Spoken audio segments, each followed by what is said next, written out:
Daniel looks a lot like, he's showing all the leadership characteristics that we've been talking about. He set himself apart, in which we talked about that's leadership as a calling. It is, and I mean, it's scary to think of it that way. I mean, that I've been called to lead. I mean, that's scary. But he was called to lead, but then he also set himself apart. And we talked about that concept. Leadership is lonely. And this was a lonely move for Daniel. So he's in a foreign land already. We talked last time about opportunities, right? Opportunities that Satan is going to use, the enemy is going to use to distract you.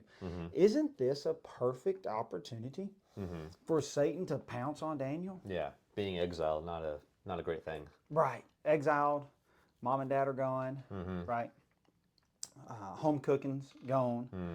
And now you're in the king's palace. And I'm curious as to think for us history buffs out there, generally speaking, the king's palace and you're a foreigner, is that a good place to be or is that a bad place to be? It depends on your perspective. It might be a lot more fun than back home, but also you probably look a little bit different. You look different. Probably act a little different. You've got a quick temper. You speak differently. You speak differently, and you've got a quick-tempered king who at any moment could want to kill you. Yeah. Right? So this is a scary place to be. That's actually what happens in chapter 2 is that the kings want to kill people. And so I wouldn't want to be a foreigner there. You notice Daniel, though, he has his guard up. He knows this is an opportunity for somebody to take me away from my God. And so we have here, they come, and what they want to do is they want to offer them some food and make them wise. Daniel says in verse 8 of Daniel chapter 1, Daniel resolved that he would not defile himself with the king's food or with the wine that he drank. Therefore he asked the chief of the eunuchs to allow him not to defile himself. What did we say in one of our conversations? That a leader cannot lead the masses until they've done what first? Lead themselves. Lead themselves. So is Daniel worried here about the masses? He's worried about himself in this, right? He's taking care of himself. We also talked about this, that leadership is sometimes going to cause friction. It requires some discipline, right? Saying no to certain things. Discipline is freedom. We referenced Mr. Jocko, Yes, right? we did. And so here we see, he says, I'm not going to defile myself. There's certain foods that to be who I want to be, I'm going to say no to, right? There's certain things that just can't be a part of my life if I'm going to be who God has called me to be. And so you see that here in Daniel's life. And what happens in verse 9? What are you seeing in the first part of verse 9, Josh? So I'm reading from the King James. Now God had brought Daniel into favor and tender love with the prince of the eunuchs. I love it. And so... How's yours read? Yeah, so English Standard reads, and God gave Daniel favor and compassion in the sight of the chief of the eunuchs. And so there's a response here because he's separated himself. He's practiced certain discipline in his life. God gave Daniel favor. God answered that, and God saw that. So it's not just that we've been having these fun conversations and said, hey, maybe this is what leadership looks like. This is actually how biblical leadership transpires, is you see somebody working on themselves, setting themselves apart, right? Because leadership is lonely. And then they're able to become who God has called them to be. And God eventually exalts them. That's where we were when we ended our last conversation in Peter, right? Humble yourselves, therefore, in the sight of God. He will exalt you in due time. In due time. Now, could that be in this life? Certainly. And it was for Daniel.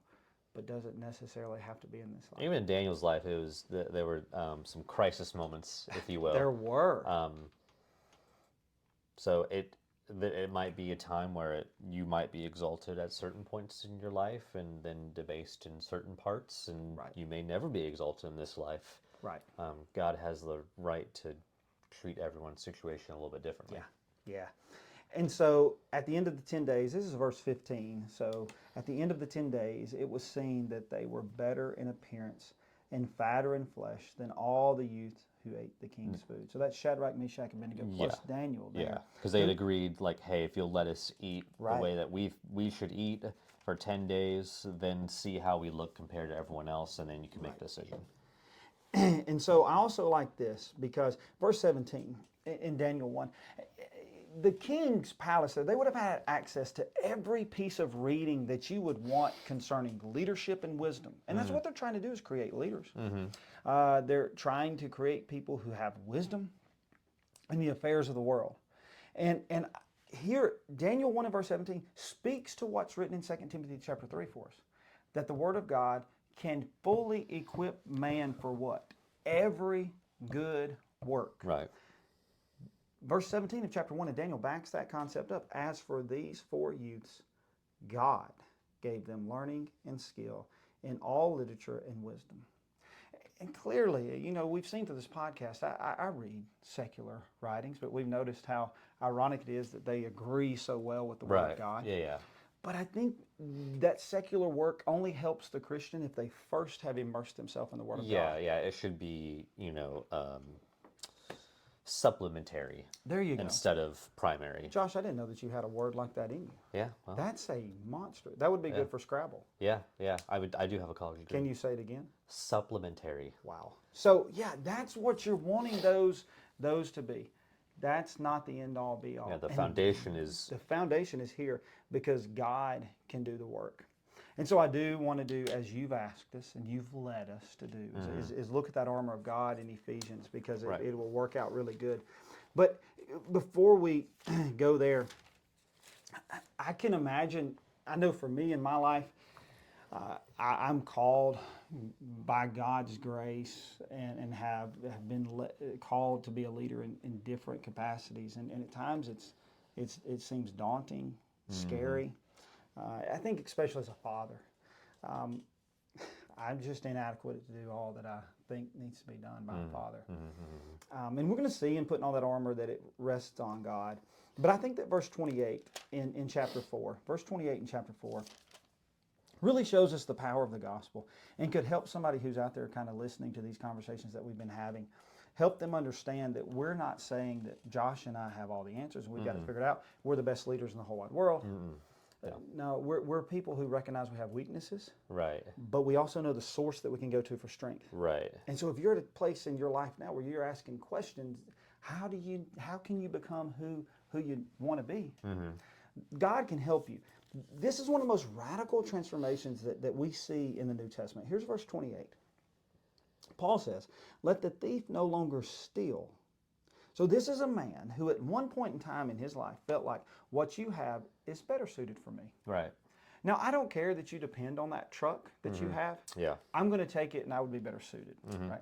So the thief is an extremely selfish individual. Right. And in many ways you see pride there too, right? Because I feel as though I'm entitled to Josh's stuff more so than Josh is. Right. So you see pride and selfishness, envy. What a wretched individual. Here he says, "Let the thief no longer steal, but rather let him labor, doing honest work with his own hands." Whoa. The gospel did that to him. He used to be one who took. He used to be one who wanted everything for himself. He used to be prideful and selfish. There's got to be somebody listening to us talk right now that's in that category, and you think, how can it happen? I'm going to tell you, with the gospel, that can happen. And now as we see, let's notice how radical this transformation comes. Not only is he working, doing honest work, but what's he doing? So that he may have something to share with anyone in need. Wouldn't you love to see that? Wouldn't you love to see this guy who at one time said, Josh's stuff will be better suited in my house and in my hands. But now he's doing honest work. And what does he do with what he has? He tries to help other people. Yeah, my stuff is now better suited to, your stuff is now better suited to me. I appreciate it. Thank you. Isn't that incredible? Absolutely. This is a 180-degree turn. This is about leadership. But I'm reading this part to try to help inspire us to know that wherever you are, you can make the 180-degree turn. Yeah. If you're not a leader right now, if you possess none of the essential qualities for leadership, you're not a lost cause. Right. The gospel can equip you. Right. Can like it equipped Daniel, like the Word of God equipped Daniel. Yeah. And so this is where it has to start. So if you have questions out there, it's probably, unfortunately, I mean, I don't want to discount what we're doing here, Josh, but it's probably not let me listen to more of what Josh and Devin have to say. Yeah. It's probably Yeah. open up the Word of God, right? To Right. get to where we need to be and what we need to do. So that's there in Ephesians. But of course, it's this verse 10. And so if we were to have 10 people in this room and hand out cards and say, write down some qualities that a leader needs to have, 1 to probably 5 of those 10 people would write down strength. A leader needs to be strong. So verse 10 says of chapter 6 in Ephesians, finally be strong. Well, you're right. That's exactly right. But it doesn't stop there. It says finally be strong in the Lord. And that goes back to exactly where that thief was and how he got to where, he needed to be and got to the place. It was because he was in the Lord. And that's what it's saying concerning us fighting against the enemy that we introduced in our last conversation. When we fight that enemy, it's only because we're in the Lord and put on the strength of His might. Right? So here is still, I think this goes back to what we talked about last time, which is kind of what made you say, let's look deeper into that armor of God, right? But what does it say concerning the devil and his mindset in verse 11? He's scheming. That's weird. He's got his sheet of paper out and he's step 1, step 2, step 3. Yeah.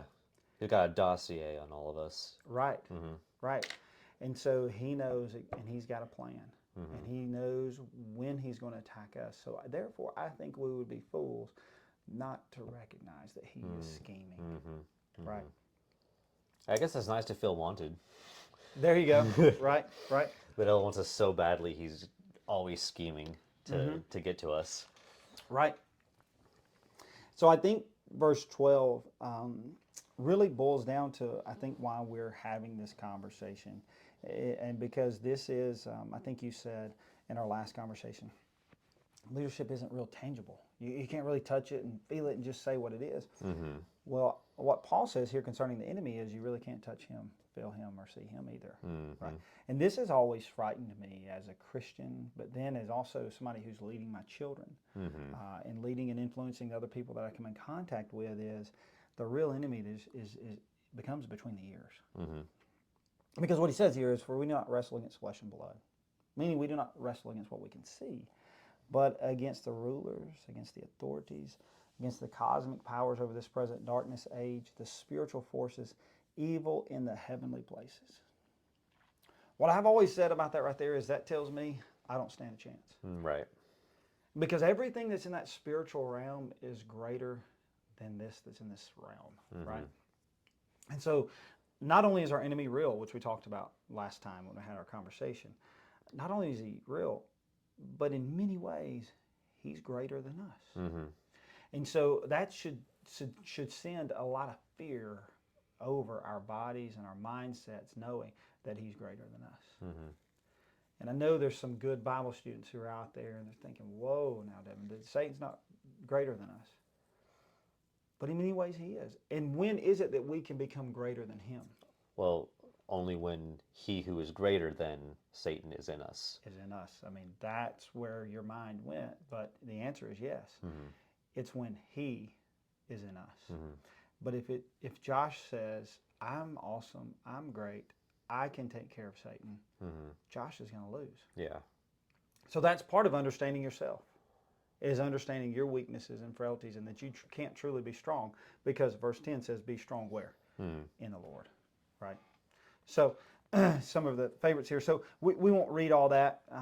There's probably a lot of people listening who are familiar with that, but you've got the belt of truth, right? So we'll dive into that. The breastplate of righteousness, that's where the heart and the essential organs are. And so it's righteousness that's covering that. And then you've got the shoes that you put on is the gospel of peace, or the preparedness of peace, right? You've got this shield that you're holding up, the shield of faith, that you may withstand the fiery arrows.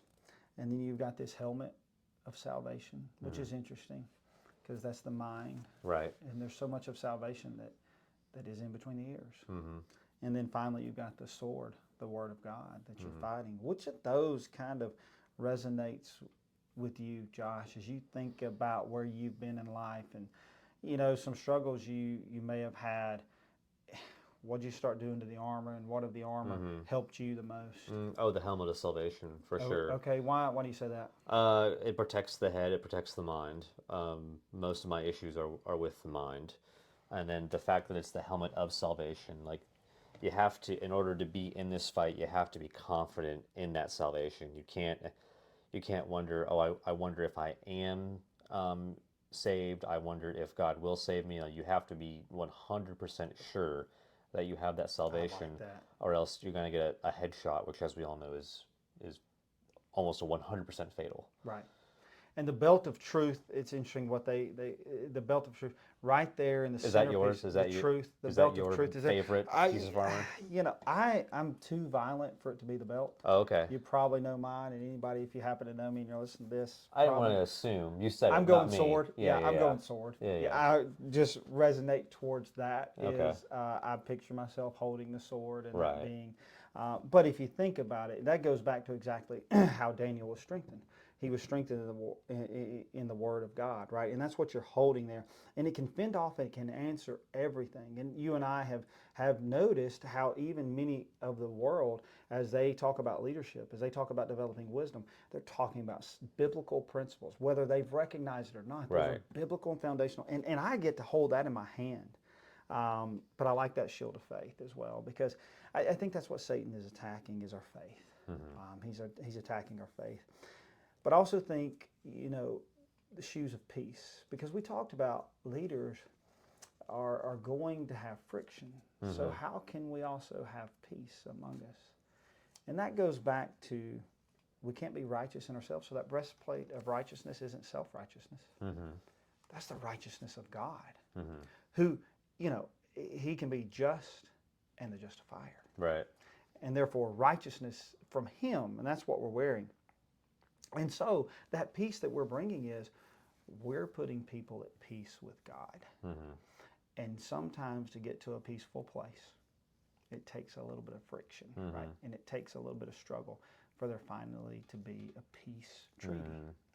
And so I do think about those shoes and then that sword are both very active. And you got to keep using those to, as you've said, help put that mind in a place that it needs to be, to strengthen itself, take care of itself first, because that's what a true leader is going to do. And I think it takes a certain amount of mental strength to separate yourself from the world and be alone, right?